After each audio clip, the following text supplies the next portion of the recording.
Assalamualaikum warahmatullahi wabarakatuh. Perkenalkan, nama saya David Hengki Saputra dengan digit NIM terakhir 244.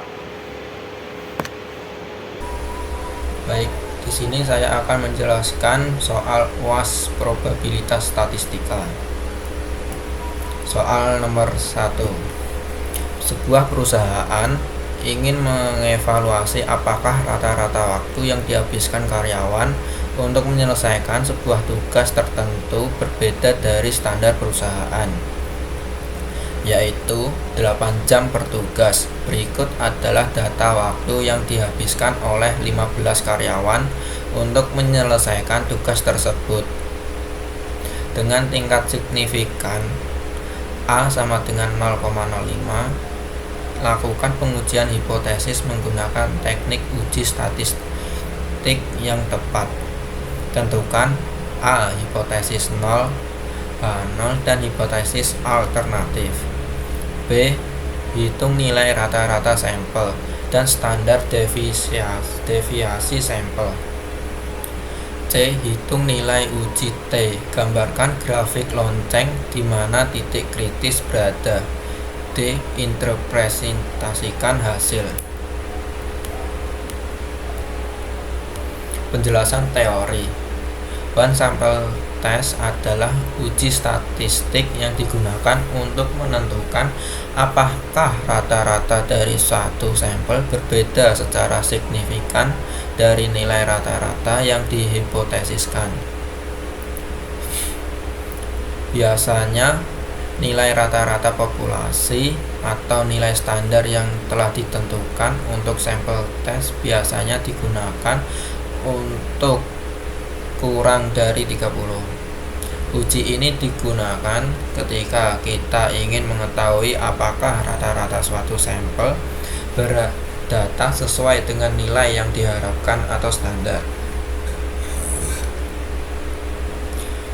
Secara lebih sederhana, one sample test membandingkan rata-rata sampel dengan nilai yang diketahui.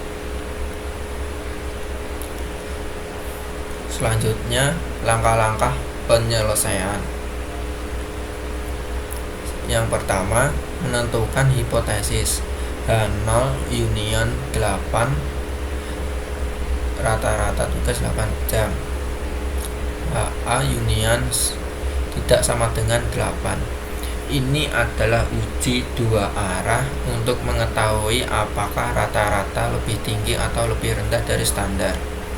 B. Menghitung rata-rata dan standar deviasi. Dari data yang tersebut, rata-rata diperoleh 8,04.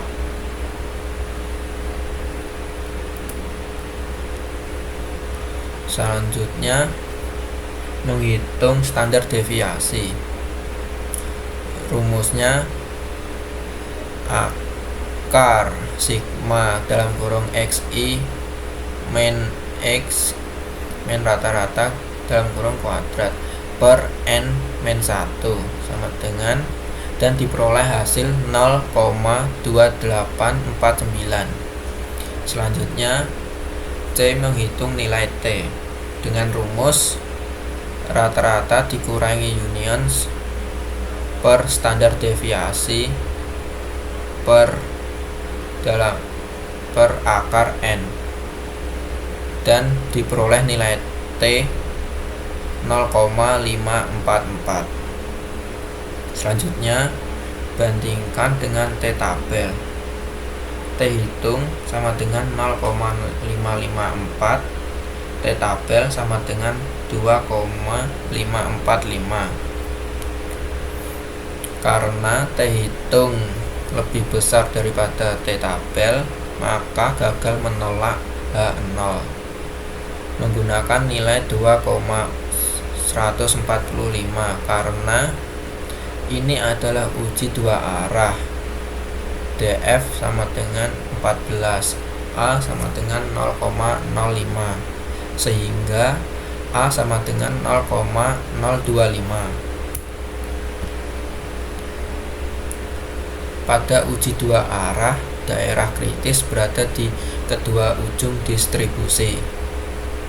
Daerah kritis kiri T kurang dari min 2,145, daerah kritis kanan T lebih besar plus 2,145. Karena T hitung kita 0,55 berada di antara min 2145 dan plus 2145, maka kita gagal menolak HO.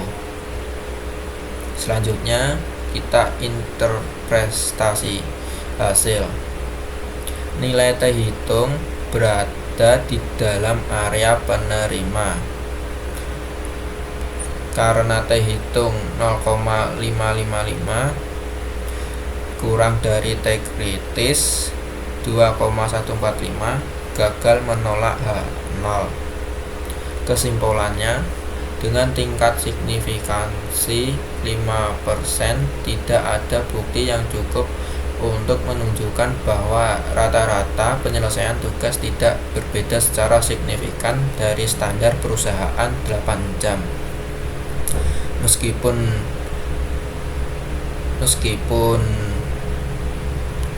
Meskipun rata-rata sampel 8,04 jam, sedikit berbeda dari standar 8 jam, perbedaan ini tidak signifikan.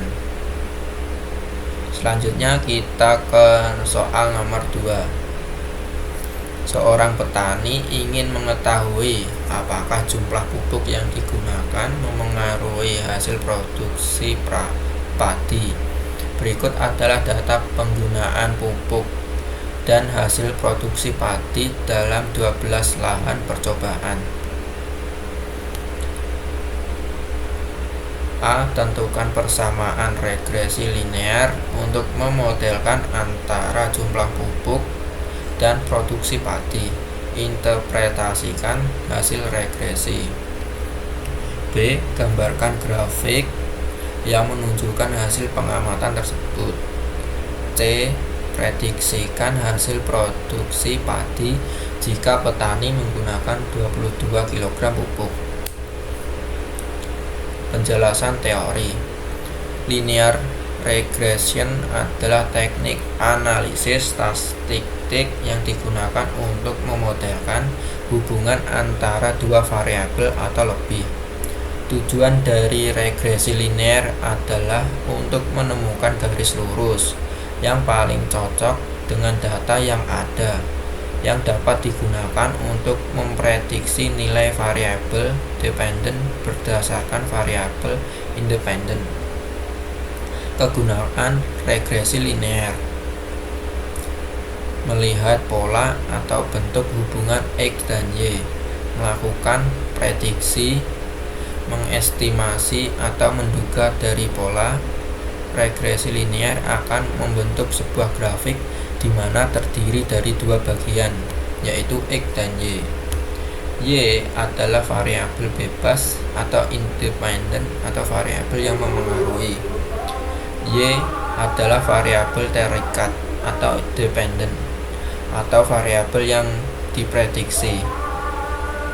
Berdasarkan data-data yang ada, akan ditarik garis lurus linear line. Selanjutnya, langkah-langkah pengujian.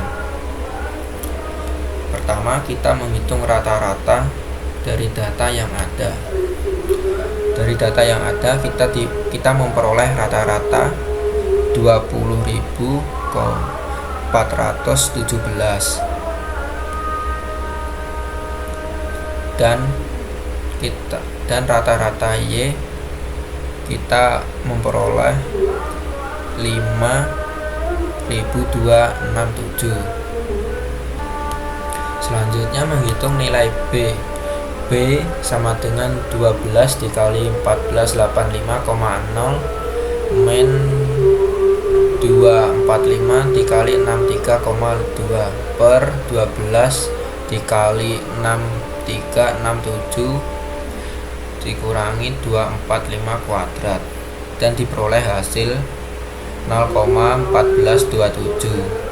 Selanjutnya menghitung nilai A dengan rumus A sama dengan Y dikurangi BX, dan diperoleh hasil 2354.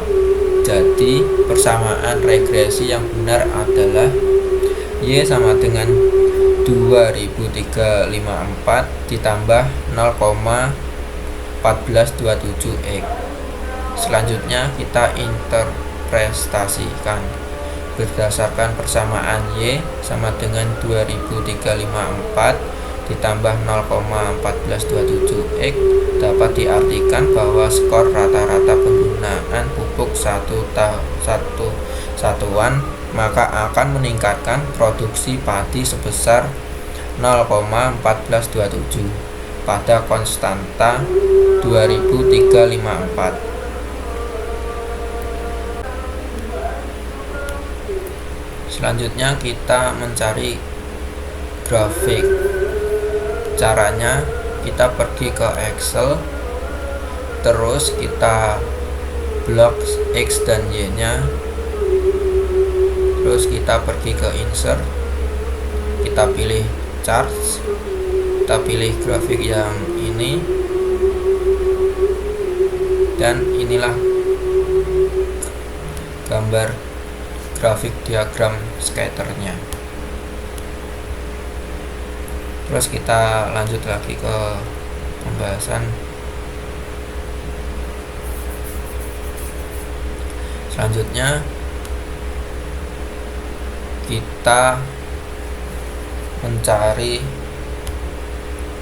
untuk X sama dengan 22 kg, Y sama dengan 2354 ditambah 0,1427 dikali 22, Y sama dengan 2354 ditambah 1394, Y sama dengan 5,49 ton. Selanjutnya kita interpretasikan hasil. Yang pertama, setiap penambahan 1 kilo pupuk akan meningkatkan produksi sebesar 0,1427 ton. 2. Tanpa pupuk sama sekali, X sama dengan 0, produksi padi diperkirakan 2354 ton. Yang ketiga, dengan penggunaan pupuk 22 kg, diperkirakan produksi padi akan mencapai 5,49 ton. Selanjutnya soal nomor 3. Sebuah lembaga survei ingin mengetahui apakah terdapat perbedaan signifikan dalam pengeluaran rata-rata untuk makan siang antara pria dan wanita dalam 1 bulan. Dalam pengeluaran dari sampel 6 pria dan 8 wanita diberikan sebagai berikut. Dengan tingkat signifikan alfa sama dengan 0,05, tentukan hipotesis 0 dan hipotesis alternatif. Kemudian lakukan pengujian hipotesis menggunakan teknik statistik yang tepat untuk menentukan apakah pengeluaran pria dan wanita berbeda secara signifikan. Penjelasan teori statistika non-parametrik. Statistika non-parametrik merupakan bagian dari statistika inferensial yang tidak memperhatikan nilai dari satu atau lebih parameter populasi. Statistika non-parametrik digunakan untuk data berskala nominal dan ordinal atau data skala interval dan rasio yang tidak memenuhi persyaratan analisis normalitas data dan linearitas pada statistika non-parametrik. Uji tidak membutuhkan asumsi parameter ataupun untuk populasi yang diuji atau dalam bahasa sederhananya, uji ini tidak bergantung pada populasi. Selanjutnya, langkah-langkah pengujian. Yang pertama, kita menjumlahkan ranking terlebih dahulu. Untuk pria dengan rumus N1 sama dengan 6. R1 sama dengan 1,5 ditambah 1,5 ditambah 3 ditambah 9 ditambah 10 ditambah 11 sama dengan 36. Untuk wanita N2 sama dengan 8. R2 sama dengan 4 plus 5 plus 6 plus 7,5 plus 7,5 plus 12 plus 13 plus 14 sama dengan 69. Selanjutnya menghitung statistik U. U1 sama dengan N1, N2 ditambah N1 dikali N1 plus 1 per 2 dikurangi R1. Dan didapatkan hasil 33. Untuk NU2 sama dengan N1, N2 ditambah N2 dikali N2 plus 2 per 2 dikurangi R2 dan didapatkan hasil akhir 15. Selanjutnya mengambil nilai U terkecil. U sama dengan min dalam kurung U1, U2 sama dengan 15. Selanjutnya menentukan U kritis. Untuk alfa sama dengan 0,05, N1 sama dengan 6, N2 sama dengan 8. U tabel sama dengan 8 dari tabel main Whitney. Selanjutnya keputusan. HA karena U hitung 15 lebih besar U tabel 8 H0, maka gagal menolak H0. Kesimpulannya, dengan tingkat signifikansi 5% tidak terdapat cukup bukti untuk menyatakan adanya perbedaan yang signifikan dalam pengeluaran makan siang antara pria dan wanita. Sekian penjelasan tugas UAS dari saya. Wassalamualaikum warahmatullahi wabarakatuh.